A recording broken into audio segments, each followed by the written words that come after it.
All right, welcome back to the Fact 13. This is not the original stream that you saw on Saturday. We had some technical issues in the first round, and this is the third game of the first match. But we thought it's such a cool get together, like Phelia against the new Hydroman, that we will just show the matchup that we actually catched on camera. And since I had some audio problems, we will just talk about it again. So on the right side, we have Rondenou Baral, a player from the Biket server, as far as I know. And he's very much into blue decks, as you can guess from the name. On the left side, there is Alex on Phelia. And that's, quite an interesting matchup, I would say. So from my personal experience, I would say blue matchups sitting in the Phelia seat are not easy to pilot, but not as difficult as the multicolor control matchups, such as Atraxa or Tivit, since once Phelia or any other spell resolves, you probably have a good time just doing some shenanigans with the flicker and things like this, while also pressuring. And the only way your opponent can handle certain spells is by bouncing the cards again. And I think in the first and second game of this match, we saw already some spicy interactions with cards that you didn't see for quite some time. In Gulf of Shores, for example, a 4 mana instant speed that bounces all creatures your opponents control. And I think Hydroman has quite an interesting dynamic, like having a relatively mediocre 2/2 creature that gets a bit bigger. But then again, whenever we play some spells, it gets bigger.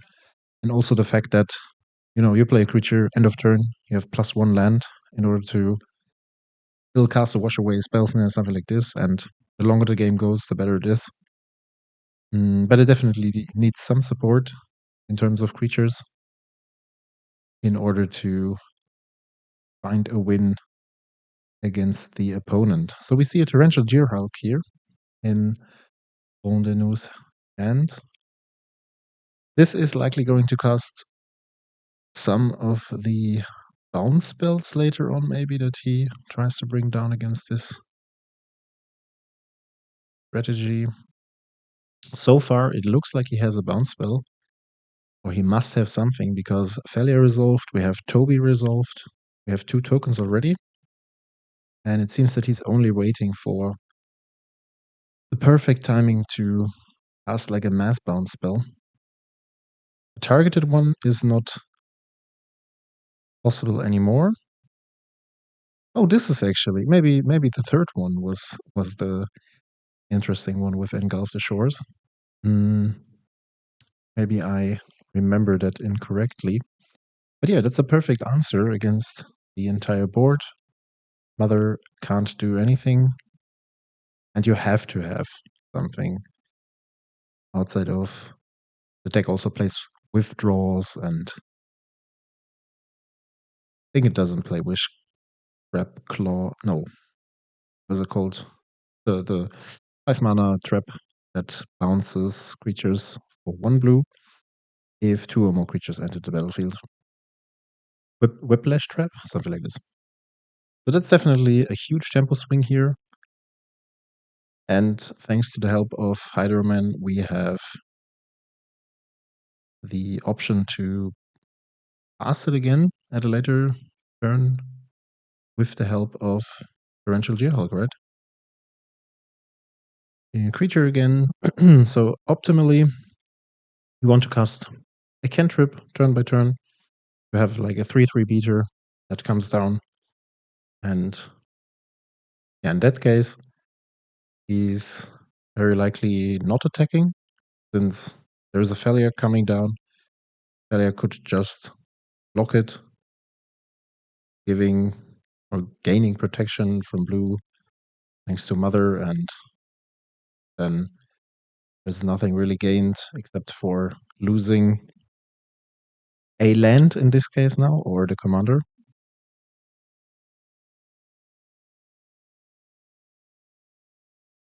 But yeah, I think for the very first round, that was an interesting matchup overall. The matchups were quite nice.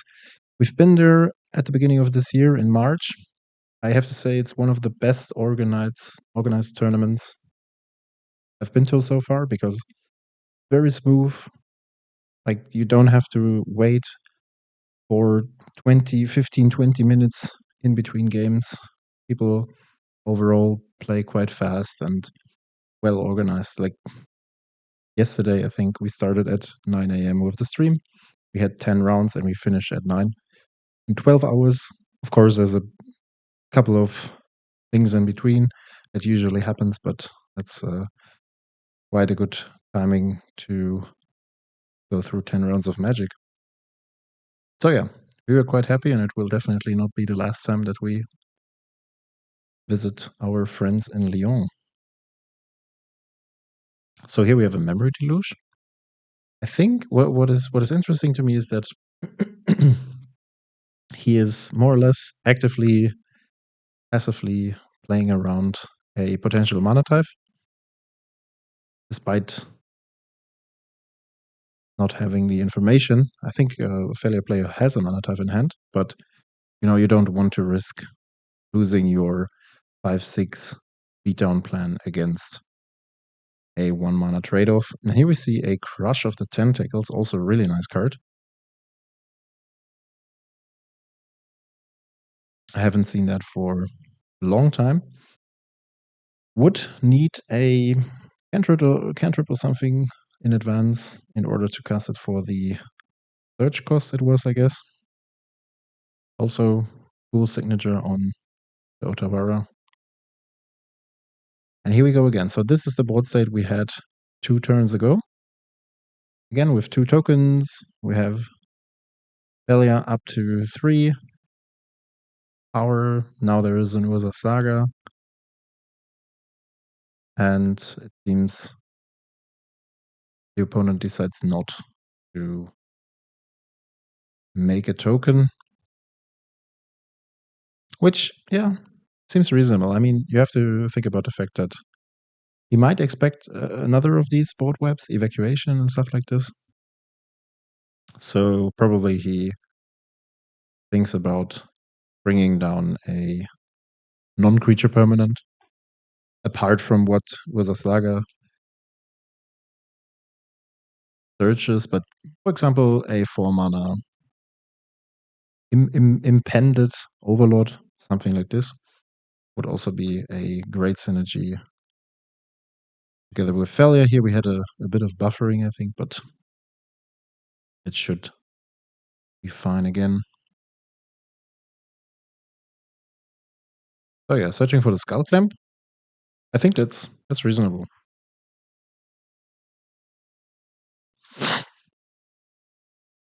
Skull Clamp can clamp away Toby. It's most likely not going to clamp away the Mother. But whatever Alex is up to, Hydroman has a trick up in his sleeve. And it's a very good one. The Gearhulk has blue color, so it's not colorless. Mother can give protection from blue in this case. Sometimes the Giver of Runes is definitely better. Okay, here we have an equip on Phelia. Probably simply to increase the amount of damage.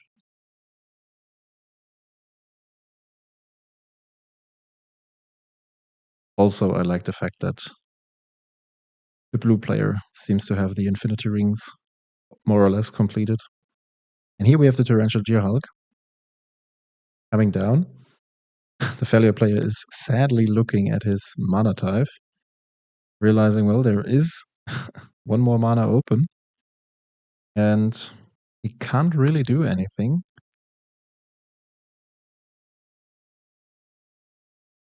except for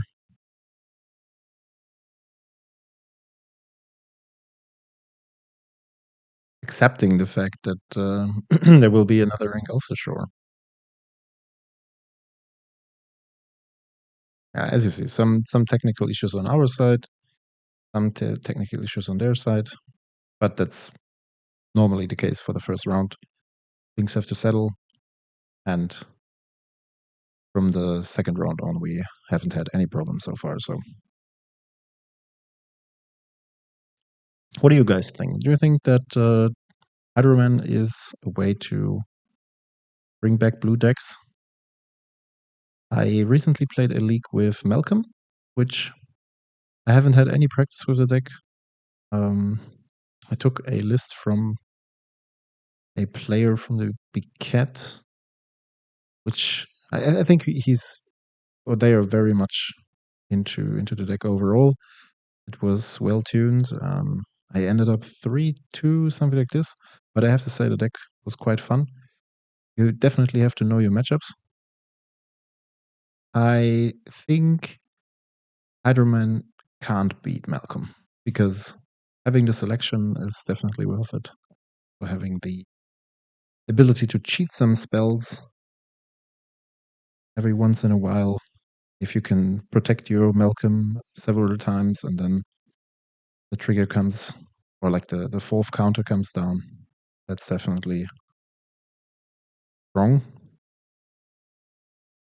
But I value the fact that, and I mean, people that are excited about monocolor decks, whenever there's something playable or semi-playable, they will just experiment with it, and I think it's worth testing the Hydroman. Here we have a stock up being played, boosts Hydroman for +1. So we have a swing for 9 damage this turn. And right now there's a Lorien revealed going under the library. A Serum Visions. I think this was a Charter Course. I'm not exactly sure. Okay, but it seems... that's a Dismiss. So it's a 4 mana, counter a spell, draw a card. But he does not want to play that. Okay. He decides to go for the Shackles instead, which makes sense. And that's what I was talking about. There is... Okay, casting the Kutsil's Flanker now is a bit weird to me, to be fair. Would have been better to use like I think it's the last mode or the second mode. It enters with +1/+1 counters equal to the amount of second mode. For each creature that left the battlefield under control this turn. That would have been a better cast last turn because this way you could have blocked the Gearhulk, right? Having a 3, 4, 5. So this guy would have been an 8, 6. Would even survive the Gearhulk because the Gearhulk is only a 5/6, if I remember correctly. So the timing is interesting, but maybe he had something else in mind. And I also don't have the full information on the cards in hand, so yeah, the Shackles is definitely a problem. Mother won't protect anything from that.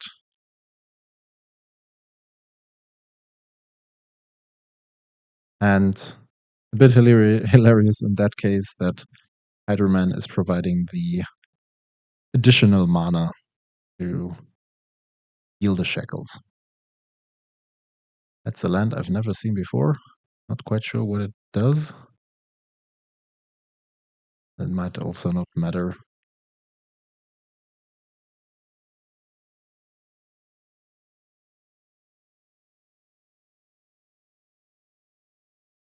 Yeah, given the fact that you can... Okay, here was like a bigger pause. So Alex played Toby. I think we are one combat step further. And this is the final act. A withdraw being cast, which bounces 2 blocking creatures, and that's perfectly 9 damage. Even if not, the shackles would have still been available to steal a creature, and here he shows the mana type a bit frustrated, it seems, about the fact that the mana type was not really a thing in this game, simply because the Hydroman is force spike proof. I would expect people, if this deck or if this commander becomes a thing, I would expect people to go more in a direction, deck building wise, to include Field of the Rune effects again, or much more often at least, in order to deal with it, because the way it's worded, it blanks all the sorcery interaction, which is definitely powerful. But we will see. Let's see. Thanks for tuning in, guys, and see you in the next one.